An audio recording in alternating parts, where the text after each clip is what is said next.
Hello and welcome to a spirited debate. I'm Lauren Green.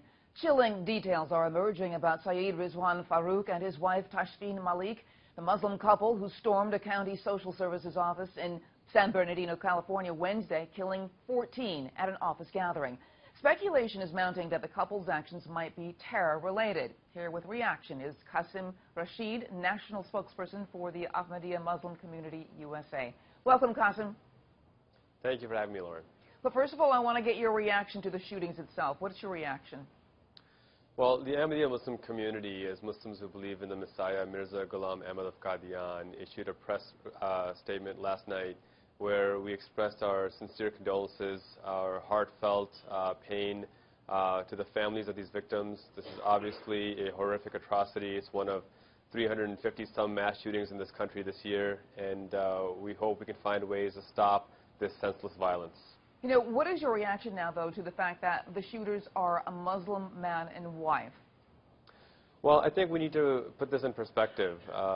Aside from the obvious fact that Islam condemns all forms of terrorism, when we look at these mass shooters in America, I think this is the second mass shooting done by a Muslim out of 355. So statistically speaking, that seems very insignificant. The reality, though, is that lives were still lost. Innocent lives were still taken.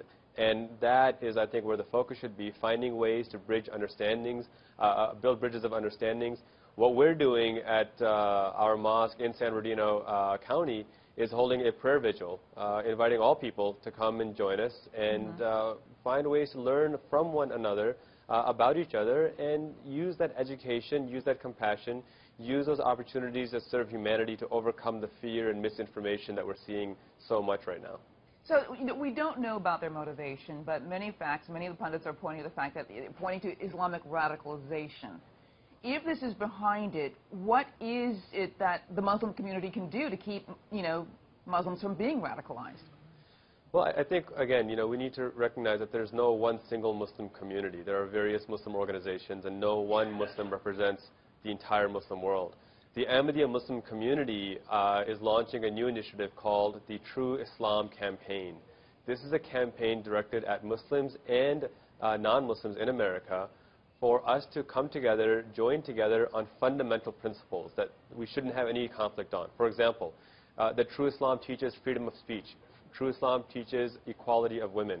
True Islam condemns any form of violent jihad and instead champions an intellectual jihad of the pen. And the purpose of this campaign is to fill that ignorance gap that has permeated too many minds right now, Muslim and non-Muslim, and provide a rational discourse where we can come to terms on these basic principles that really shouldn't be very controversial, but unfortunately are for too many reasons. You know, tomorrow morning, Dr. Zuhdi Jasser has convened a summit of Muslim reformers that, you know, basically the same thing I think you're calling for. But, you know, what is your reaction to, can Islam be reformed, and does it need to be reformed?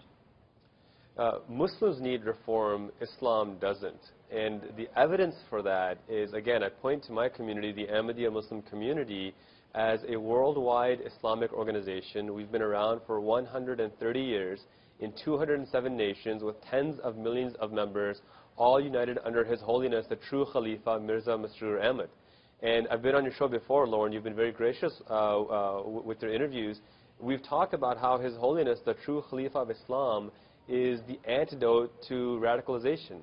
He leads a worldwide community that has existed for well over a century, that has never had a single act of violence. On the contrary, we've been active in setting up schools, hospitals, to serve people of all faiths and of no faith. So I think what is being done is a good step forward. But we need to recognize that it's not Islam that needs reform, it's Muslims who need reform. And if people want to see an example of that, join us.